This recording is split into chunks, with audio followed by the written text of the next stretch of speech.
अस्सलामुअलैकुम dear students. हम chapter number 9 को पढ़ रहे थे कि जिसका टाइटल था मोटिवेशन एट वर्क, जिसमें डिफरेंट तरह की मोटिवेशनल थीरीज़ हमने पढ़ी। आज हम एक और मोटिवेशनल थीरी की तरफ बढ़ रहे हैं और इसको समझने की कोशिश करेंगे। वो है हैज़बर्ग 2 फैक्टर थीरी ऑफ मोटिवेशन। हैज़बर्ग के मुताबिक एम्प्लॉय ऑर्गेनाइजेशन में दो चीज़ें रिक्वायर कर रहे होते हैं।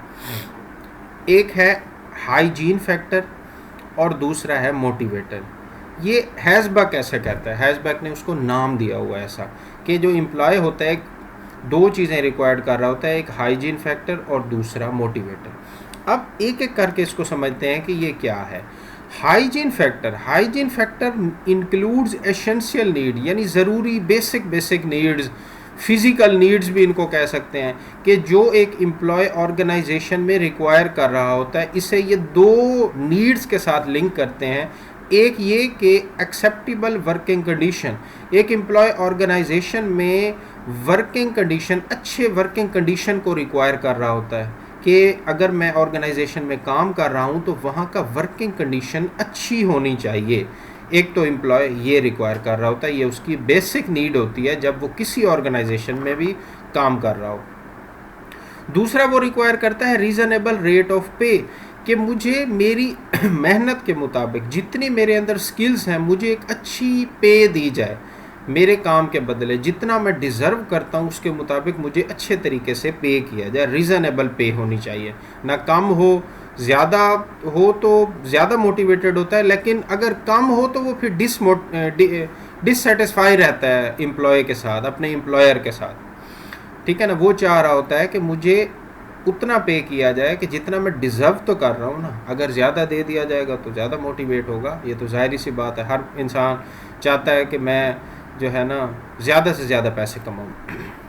तो यहाँ पे जो हाइजीन फैक्टर हैं वो दो हैं। कौन कौन से? एक है एक्सेप्टेबल वर्किंग कंडीशन, यानी एम्प्लॉय ऑर्गेनाइजेशन में रिक्वायर कर रहा होता है कि वर्किंग कंडीशन ऑर्गेनाइजेशन का अच्छा हो। दूसरा, मेरी पे अच्छी होनी चाहिए, रीज़नेबल पे होनी चाहिए।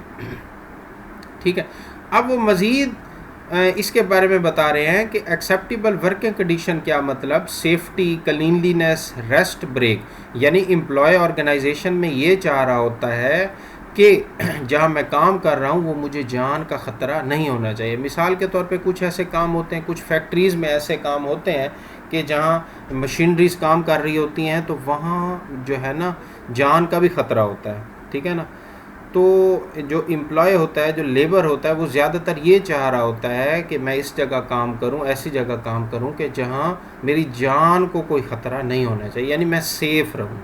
ठीक। दूसरा, जहां मैं काम कर रहा हूं वो साफ़ सुथरा माहौल होना चाहिए।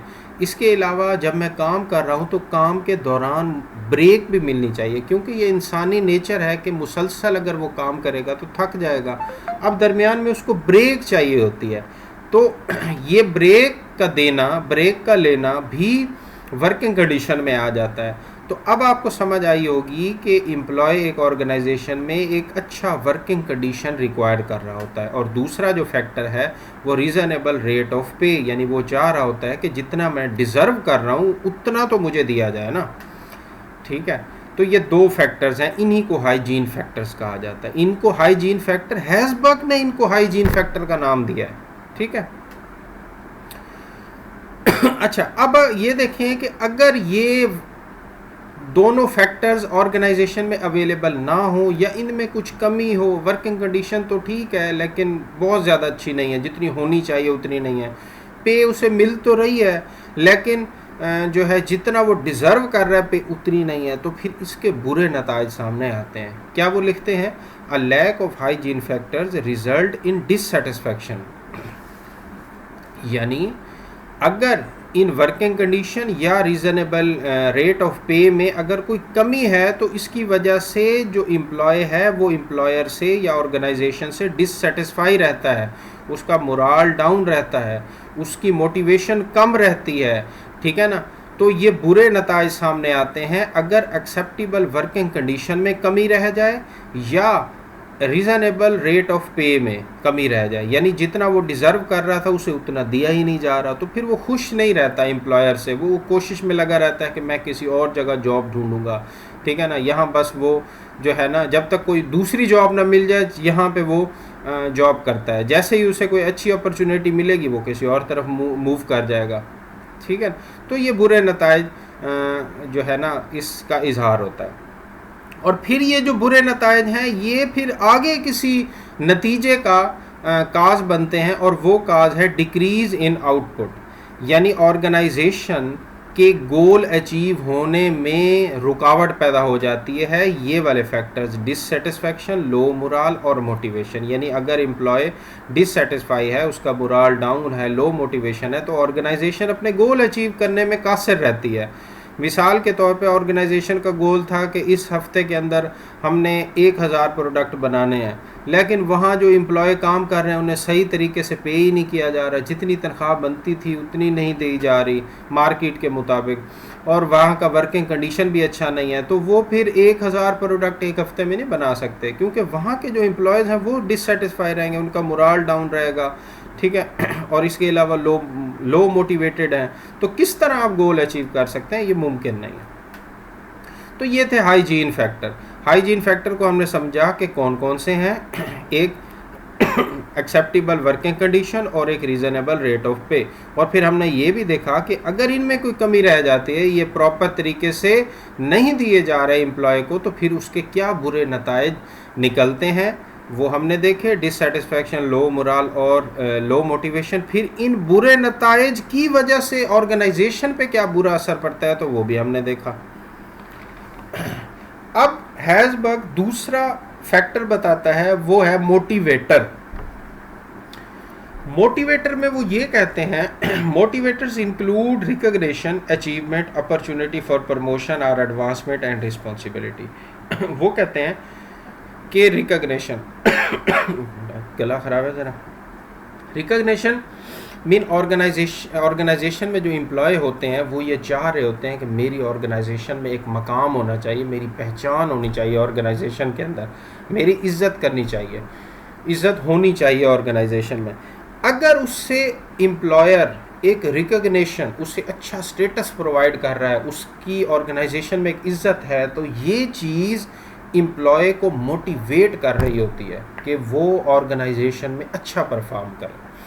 दूसरा है अचीवमेंट, अपॉर्चुनिटी फॉर प्रमोशन। इसको भी आप इस तरह समझ सकते हैं कि अगर एक एम्प्लॉय काम कर रहा है और उसे अपॉर्चुनिटी दी गई है कि वो अगर 1 साल के अंदर उसे कोई गोल दिया गया कि आप 1 साल के अंदर ये गोल अचीव कर लेंगे तो फिर आपको प्रमोट कर दिया जाएगा। अगर प्रमोशन की कोई अपॉर्चुनिटी होगी तो फिर एम्प्लॉय उस प्रमोशन की लालच में ऑर्गेनाइजेशन में अच्छा परफॉर्म करेगा। इसके अलावा अगर रिस्पॉन्सिबिलिटी को समझें तो ये तो आम लाइफ में भी होता है। अगर किसी के सर पे आप रिस्पॉन्सिबिलिटी डाल देना तो वो खुद रिस्पॉन्सिबिलिटी इंसान को मोटिवेट करती है कि वो काम को अच्छे तरीके से करे।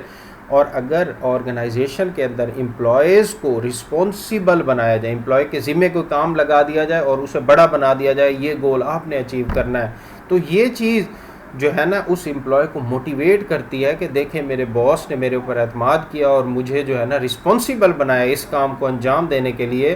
तो वो जो एम्प्लॉय है इस रिस्पॉन्सिबिलिटी से मोटिवेट होता है और फिर उस गोल को अचीव करके दिखाता है अपने बॉस को। तो ये मोटिवेशनल फैक्टर्स हैं जो कि हैज़बर्ग ने बताए हैं, ठीक है। अब ये जो फैक्टर्स हैं, ये जो मोटिवेटर्स हैं, ये एम्प्लॉय को मोटिवेट करते हैं और इस मोटिवेशन से क्या बेहतर नतीजा निकलता है? इससे बेहतर नतीजा ये निकलता है कि ऑर्गेनाइजेशन की प्रोडक्टिविटी इन्हांस कर जाती है, उसकी प्रोडक्टिविटी ऑर्गेनाइजेशन की वो बढ़ती चली जाती है। क्यों? क्योंकि आपके जो एम्प्लॉयज़ हैं वो मोटिवेटेड हैं। और वो कैसे मोटिवेटेड हैं? वो आपने उन्हें जो है ना रिस्पॉन्सिबिलिटी दी, उन्हें अपॉर्चुनिटी दे रहे हैं प्रमोशन की, उनको अचीवमेंट, कुछ चीज़ें अचीव करने की आप अपॉर्चुनिटी दे रहे हैं। इसके अलावा उसकी ऑर्गेनाइजेशन के अंदर इज़्ज़त है। ये सारी चीज़ें एम्प्लॉयज़ को मोटिवेट कर रही होती हैं ताकि वो अपने ज़िम्मे जो उनके गोल लगे हुए हैं उसको अचीव करें। जब हर एम्प्लॉय अपने अपने गोल अचीव करेगा तो इससे एज अ होल पूरी ऑर्गेनाइजेशन का गोल अचीव हो जाता है। तो यहाँ पे नोट में वो लिखते हैं Herzberg and Maslow theory are similar because they both show that needs have to be satisfy in order to motivate employ. देखें यहाँ पे वो कहते हैं कि मैस्लोव थ्योरी और हैज़बर्ग जो 2 फैक्टर थ्योरी है ये तकरीबन सेम है, क्योंकि मैस्लोव में भी नीड्स की बात की गई है और मैस्लोव में थोड़ी एक्स्ट्रा इंफॉर्मेशन बताई गई है। वो इस तरह के जो नीड्स हैं उन्हें तकसीम किया गया 5 हिस्सों में, और फिर मज़ीद मैस्लोव ने ये भी बताया कि पहले कौन सी नीड पूरी होगी, फिर दूसरी नंबर पे कौन सी होगी, फिर तीसरे नंबर पे, चौथे और पांचवें। तो उसने एक तरतीब भी बताई कि एक एम्प्लॉय कौन सी नीड किस नंबर पे आके, किस स्टेप पे आके फुलफ़िल करने की कोशिश करता है। तो मैस्लोव में नीड को ज़रा अच्छे तरीके से एक्सप्लेन किया गया।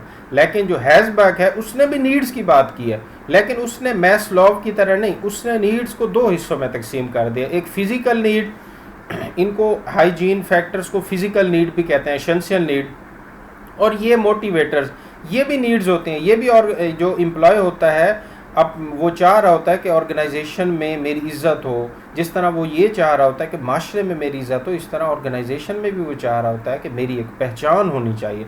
तो जो हैज़बर्ग है उसने भी इन्हीं नीड्स को 2 हिस्सों में तकसीम कर दिया, एक को मोटिवेटर का नाम दे दिया और दूसरे को हाइजीन फैक्टर का नाम दे दिया।